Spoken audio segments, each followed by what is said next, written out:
9 horas 6 minutos, 23 grados la temperatura en la ciudad de Buenos Aires y estamos en comunicación con Gustavo Córdoba de la consultora Subán Córdoba para charlar un poco sobre varias cosas, que es muy interesante cómo está trabajando Subán Córdoba o sea, no solo las de cuestión de imagen del presidente, sino cuestiones, yo le digo cualitativas, pensamiento de la gente sobre un montón de medidas y acciones del gobierno. ¿Qué tal, Gustavo? ¿Cómo te va? Fernando Amato, Demián Verduga, Lorena Álvarez te saludan. Fernando, Demián, Lorena, buen día, un placer. ¿Cómo les va? Bien, muy bien. Un gustazo. Bueno, te quería. La última que vos hiciste es la de violencia política. No, hicimos una a fin de octubre. Sí. Estamos terminando para presentar el domingo que viene, la de noviembre. Sí. Pero en síntesis, hay como una especie de sensación instalada de una suerte de un gobierno con un presidente que hace política. Después le pondremos los adjetivos y les pondremos los sustantivos, pero nada más. Es como que no hay nada enfrente del gobierno, o previo al gobierno, o posterior al gobierno. Sí. ¿No? Hay como una sensación de vacío político en donde muchos argentinos sienten que hay un gobierno que está tomando quizás medidas que van en contra de todos, pero no hay nadie que defienda ese todos. Entonces, frente a la acción de un gobierno que tiene su propia agenda, una agenda extremadamente ideologizada, una agenda que responde a intereses muy concentrados de la economía, una agenda que además tiene un fuerte componente de revanchismo contra la política, ¿no? Desde la antipolítica. Sí. Bueno, es como que este es un momento en donde, yo lo digo en palabras coloquiales, la extrema derecha salió del closet en la Argentina. Sí. Hoy la tenemos instalada allí y es difícil que vuelva a esconderse como ocurrió en otros procesos históricos de la Argentina, ¿no? Sí, de hecho hay un meme, hay un meme dando vueltas todo el tiempo que es que vuelva a dar vergüenza ser de derecha. No, no va a volver a dar vergüenza, y eso hay que verlo como un síntoma de fortaleza de nuestra democracia, toda vez que en el pasado pasado no muy reciente, es cierto, pero hemos tenido la incorporación de figuras equivalentes, ¿no? Aldo Rico, el comisario Patti, ¿no? Tuvieron por ahí un protagonismo incluso electoral, algunos llegó a ser ministro, Bussi en Tucumán, bueno, y así a lo largo y lo ancho de la Argentina hubo personajes de la extrema derecha que fueron incorporados a la democracia, ¿no? No así otros regímenes que no pueden incorporar como hace la democracia. En ese sentido me parece que está bueno. Ahora, lo que no está tan bueno es la ausencia de defensa de determinadas posiciones políticas de la sociedad argentina. Me parece que ahí hay una ausencia y una deserción de gran parte de la política tradicional que no sabe, no quiere, no puede, no encuentra el modo, no ha encontrado todavía, en mi criterio, la forma de enfrentar este acertijo que les ha planteado Milei en términos de una acción unilateral extremadamente violenta, desde lo simbólico y desde lo no tan simbólico, con la pretensión de eliminar los organismos de control, de eliminar la prensa libre, de eliminar todos los mecanismos, por ejemplo, de libre acceso a la información pública, con esquemas incluso de persecución al que piensa distinto, como si esta fuese una suerte de organización neofascista, y digo neo porque la única novedad es que utilizan las redes sociales, porque el fascismo clásico les viene como anillo al dedo, ¿no? Entonces, es complicado para verlo desde una perspectiva neutral, porque es muy difícil ser neutral. A pesar de que haya mucha inactividad o haya pasividad, yo creo que mucha gente debe estar sintiendo esa necesidad de hacer algo, pero todavía no sabe cómo, ni tampoco sabe con quién, ¿no? ¿Vos coincidís con la mayoría de los analistas en cuanto al veranito que estaría teniendo el gobierno a nivel imagen? Yo no sé si es un veranito o no. Lo que sí creo que es un gobierno que no baja de las expectativas, que no baja de la idea de que puede producir un cambio en la economía. Todo el mundo cree que la baja de la inflación, que es real, que te diría en este punto es el único gobierno de los últimos 3 que tiene algo para mostrar, un hecho concreto, y no solamente dar explicaciones en el momento electoral.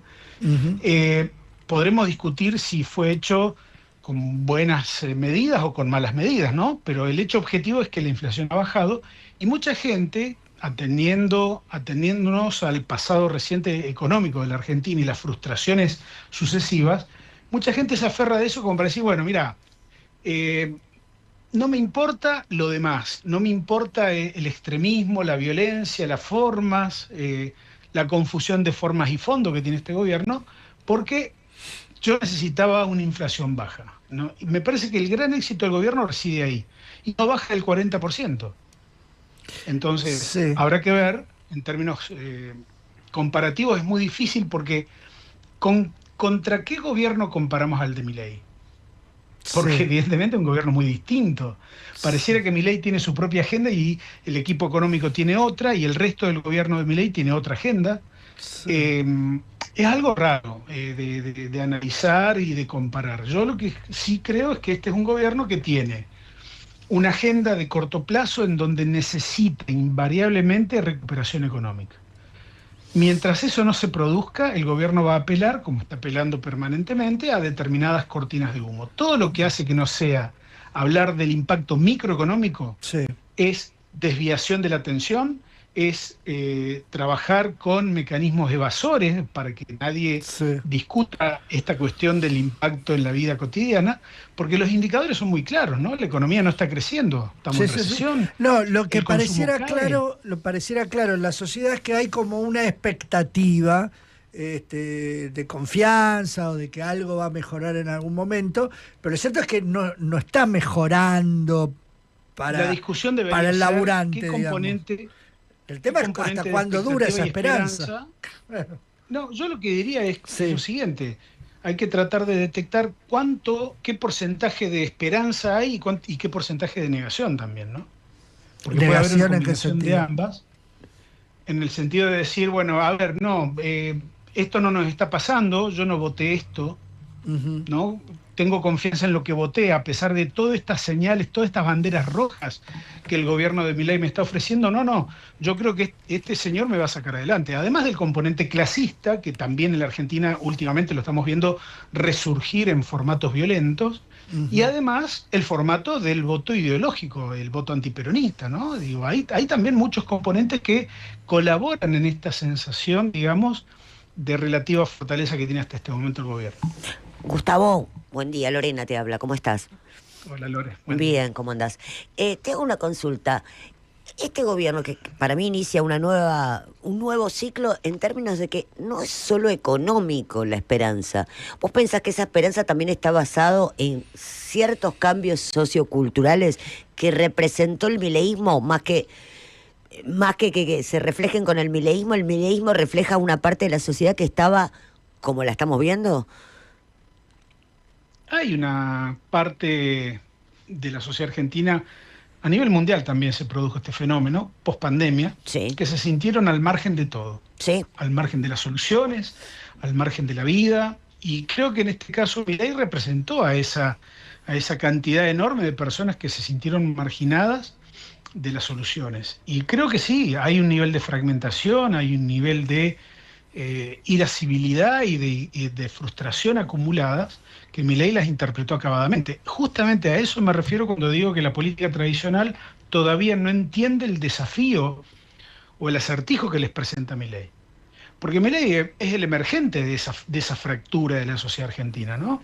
Nosotros, los politólogos, en términos de clivajes, tratamos de identificar las fracturas y las rupturas de la sociedad, ¿no? Por eso en la Argentina hablamos de peronismo-antiperonismo, porque fue el clivaje clásico, resuelto después por kirchnerismo-antikirchnerismo. Quizás estemos hoy ante la evidencia de un nuevo clivaje. A lo mejor es muy temprano para señalarlo, ¿no? Pero el mileísmo, antimileísmo, todavía no tiene su antinomia, ¿no? Por ejemplo, pero sí está claro que alrededor de Milei cada uno interpreta lo que quiere ver, y ahí está su fortaleza. Pasó en la campaña electoral, todos veían en Milei lo que querían ver positivo y despejaban lo negativo, ¿no? Es muy interesante esta reflexión porque creo que de alguna manera pinta de que ya no existe una sociedad argentina, hay múltiples sociedades argentinas y creo que allí Milei la interpretó de una manera mucho más cabal y mucho más profunda que la política, que lamentablemente todavía se sigue hablando a sí misma y se sigue mirando a sí misma como la totalidad. Gustavo Demián Verduga, ¿cómo estás? ¿Qué tal, Demián? Te voy entonces a la situación de la oposición que vos planteaste también, ¿no? Como que Milei no tuviera nada enfrente. Hay, digamos, como una reinstalación importante de la figura de Cristina a partir de que asumió la presidencia del PJ, etcétera. Te pregunto, ¿crees que Cristina está todavía en condiciones de ser la principal referencia de la oposición? ¿Es para la sociedad la principal referencia de la oposición? ¿O es parte de las debilidades de la oposición? Primero, yo no estoy tan de acuerdo con la reinstalación de Cristina. Lo vas a ver publicado el domingo. La imagen de Cristina no sufrió ningún tipo de alteración por la condena ni por la asunción como presidenta del PJ en su imagen pública.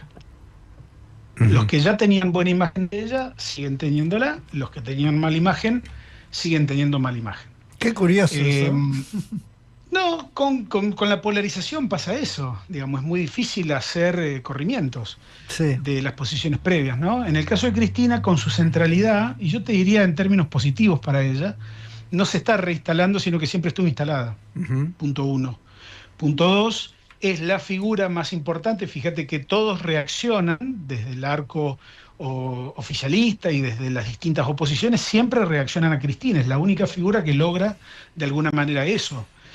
El gobierno de vez en cuando elige al gobernador de la provincia de Buenos Aires, a Axel Kicillof, pero fíjate que Cristina logra completar el círculo, ¿no? Porque una parte del radicalismo les cierra mucho más pelearse con Cristina que con cualquier otro dirigente, y lo mismo al PRO y a otros partidos provinciales, ni hablar. Entonces yo te diría eso como primera cuestión. En segunda cuestión, el futuro es una materia donde entran brujos y pitonisas, no tenemos la bola de cristal. Sí, déjame decirte lo siguiente. Lo más probable es que el gobierno tenga un éxito electoral. Es lo esperable, lo que todo el mundo ya presupone, porque ante una oposición dividida, la matemática electoral tiende a dar 100 siempre, ¿no? Y si vos fragmentás la oposición, el oficialismo tiende a beneficiarse. Eso como primera cuestión. Ahora, perdón, te hago una breve interrupción ahí, solo para completar la idea. Cuando vos hablas de oposición dividida, ¿te referís al peronismo o al antimileísmo, que debería ser más que el peronismo en principio? Primero, los peronismos. Yo no creo que haya un solo peronismo hoy en la Argentina. Hay un peronismo recostado sobre el kirchnerismo, sobre todo en provincia de Buenos Aires. Hay otras figuras peronistas en el interior de la Argentina, muchos gobernadores, y hay gobiernos que tienen presencia peronista y que, bueno, de alguna manera tienen un equilibrio hacia el centro. Todas esas fuerzas es muy difícil pensarlas en un contexto de unidad, al menos hoy, ¿sí? Creo que las elecciones van a posibilitar, de alguna manera, un ordenamiento, porque a grandes rasgos yo considero que las elecciones intermedias, que son toda una rareza, porque solamente nosotros y Estados Unidos tenemos elecciones intermedias así, sirven para dos grandes cuestiones. Primero, para ordenar los liderazgos internos de las fuerzas políticas. Esto es, restaurar o reinstalar o ratificar liderazgos, ¿no? Tanto del oficialismo como de las oposiciones. Y después sirve para premiar o castigar a los gobiernos, sobre todo en su desempeño económico. Entonces, ahí es donde yo tomo esto para decirte que lo más probable es que, a pesar de que no tenemos una economía recuperándose, promete, ¿no? O al menos hay una parte muy importante del votante en la Argentina que cree que Milei va a ordenar esta economía. Ahora, puede pasarle también lo que le pasó a Alberto Fernández, ¿no? Que fue a votar en un contexto de depresión económica derivada de la pandemia, de recesión económica, y la sociedad, a pesar de que Cambiemos en aquel momento estaba totalmente desarticulado, no sé si ustedes recordarán, pero en el 2021 Cambiemos estaba como está hoy el peronismo, ¿no?